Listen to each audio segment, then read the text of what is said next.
এমন এক জায়গায় নিয়ে যাব যা কোনো মানচিত্র সহজে দেখায় না। এটি কোনো সাধারণ গ্যারেজ নয়, এটি মার্কিন যুক্তরাষ্ট্রের টিকে থাকা সম্ভবত শেষ এবং বৃহত্তম গাড়ির কবরস্থান।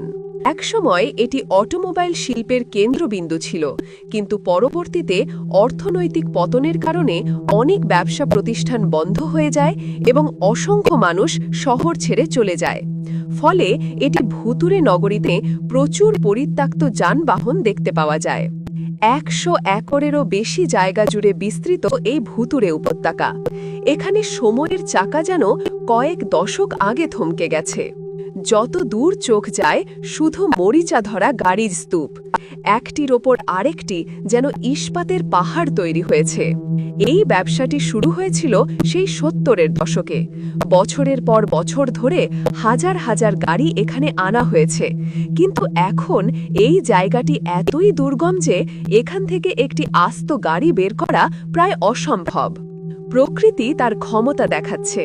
দেখুন কিভাবে বড় বড় গাছ এই ক্লাসিক গাড়িগুলোর ইঞ্জিন ফুঁড়ে ছাদ ভেদ করে সোজা আকাশের দিকে উঠে গেছে।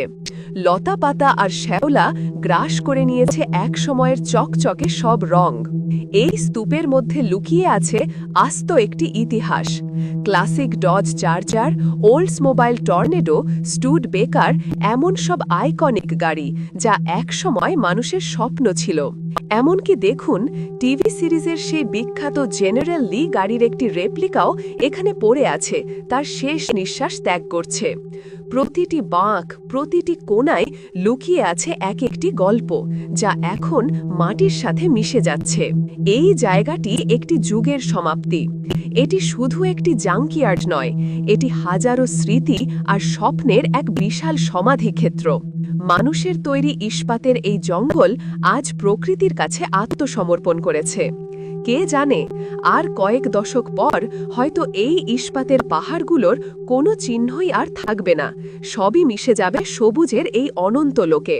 আর পৃথিবী শুধু স্মৃতি হিসেবে মনে রাখবে ডেট্রয়েটের হারিয়ে যাওয়া স্বপ্নগুলোকে।